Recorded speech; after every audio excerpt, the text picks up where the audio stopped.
আজি কাৰ্যসূচীটো হৈছে কি যে কোকৰাঝাৰৰ দৰে আমাৰ তৃণমূল থকা ডিষ্ট্ৰিক্ট অসমত 31খন আছে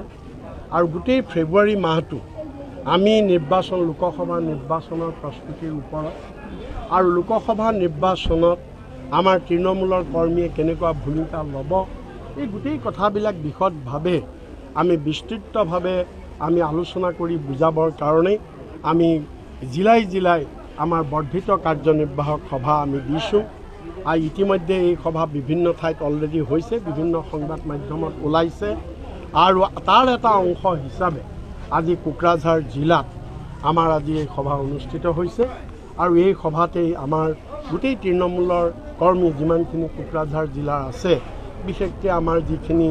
বিষয়ববীয়া ফ্ৰণ্ট লাইনৰ যিখিনি লিডাৰ এই গোটেইসকলক ইয়াতে আমি আগন্তুক লোকসভা নিৰ্বাচনত আমি কেনেকুৱা ভূমিকা ল'ব লাগিব এই বিষয়ে এটা প্ৰশিক্ষণ দিয়া হৈছে বা এই বিষয়ে গোটেই আলোচনা কৰি কাৰ্যপ্ৰণালী প্ৰস্তুত কৰা হৈছে প্ৰাৰ্থী ঘোষণাটো আমাৰ চূড়ান্ত পৰ্যায়ত আছে কিন্তু আমাৰ হেৰিয়াৰ লগত গোটেই ইণ্ডিয়া এলায়েন্সৰ গোটেই যিটো নেশ্যনেল লিডাৰশ্বিপ এই নেশ্যনেল লিডাৰশ্বিপৰ লগত গোটেই বস্তুটো ফাইনেল হোৱা নাই আৰু ফাইনেল নোহোৱাৰ কাৰণেই আমি ৱেইট কৰি আছোঁ আৰু খুব সোনকালে ফাইনেল হ'ব আৰু ফাইনেল হ'লেই এইটো ঘোষণা কৰা হ'ব নহয় দুৰৱস্থাৰ বিষয়ে মানে এতিয়া ধৰক যিটো দল মই এৰি আহিছোঁ সেইটো দলৰ ওপৰত মই বিশেষ ক'ব খোজা নাই খালি এটাই কথা দুৰৱস্থাটো এইটোৱেই যে কংগ্ৰেছে যি দেশৰ কাৰণে ত্যাগ কৰিছিল আৰু ত্যাগ কৰি যি স্বাধীনতা আনিছিলে অনাৰ পিছত কংগ্ৰেছে চৰকাৰত প্ৰায় 60 বছৰ আছিলে এই চৰকাৰত থকা সময়ত কংগ্ৰেছৰ নেতাসকলে ৰাইজক যেনেধৰণে তেওঁলোকে ৰাইজক আঁকোৱালি ল'ব লাগিছিল বা যেনেধৰণে ৰাইজক গুৰুত্ব দিব লাগিছিল সেইটো নিদিয়াৰ কাৰণে ৰাইজ লাহে লাহে কংগ্ৰেছৰ পৰা আঁতৰি গৈছে আৰু নেতাসকলে যিটো তেওঁলোকে যি ধৰণে ত্যাগৰ মনোভাৱ থাকিব লাগে স্বাধীনতা আন্দোলনত যেনেকৈ ত্যাগৰ মনোভাৱ আছিল পিছৰ ফালে নেতাসকলৰ ত্যাগৰ মনোভাৱ নোহোৱা হ'ল তেনেকৈ লুটি পুতি খাওঁ মাত্ৰ সেইটো চিন্তা হ'ল আৰু সেইকাৰণে ৰাইজে কংগ্ৰেছক বেয়া পাইছে আৰু কংগ্ৰেছে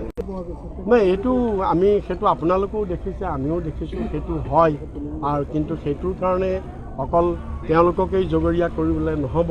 এইটো বিজেপিও তাৰ কাৰণে জগৰীয়া কাৰণ দেশৰ গণতন্ত্ৰটো সুৰক্ষা কৰাটো ৰুলিং পাৰ্টিৰো দায়িত্ব আছে কিন্তু বিৰোধীক নিৰ্শেষ কৰিবলৈ চেষ্টা কৰাটো এইটো ৰুলিং পাৰ্টিৰ কাৰণে এইটো ঠিক কথা নহয় কাৰণ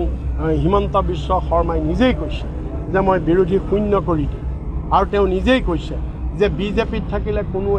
কংগ্ৰেছত থাকিলে বা বিৰোধীত থাকিলে কোনো MLA কোনো অনুদান নাপাব আৰু তেওঁ কালি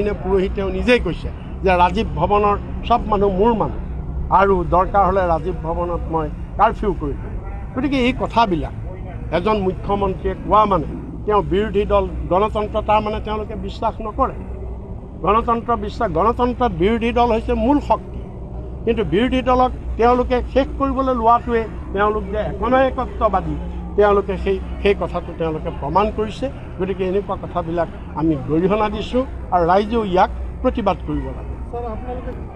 এলায়েন্সৰ পৰা যদি এলায়েন্স হয় অসমত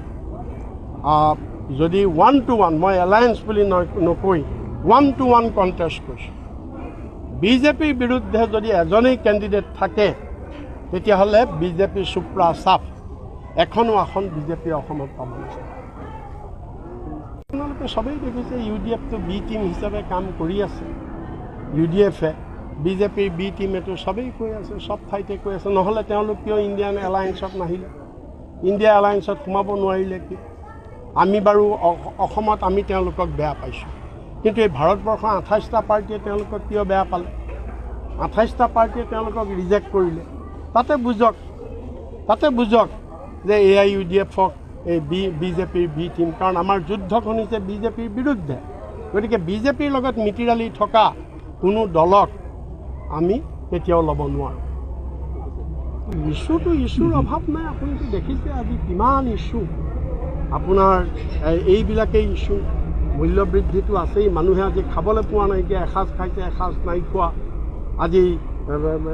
কি বুলি কয় উন্নয়ন নাই, অকল ফ্লাইঅভাৰ হ'লে উন্নয়ন নুবুজায়। গাঁৱৰ মানুহৰ উন্নয়ন হ'ব লাগিব। অকল ফ্লাইঅভাৰ বনালে, মেডিকেল কলেজ বনালে উন্নয়ন নহয়। ৰাম মন্দিৰ দৰ্শন কৰিবলৈ যোৱাৰ কাৰণে 25 কোটি টকা দিছে, তাৰ সেইটো উন্নয়ন নহয়।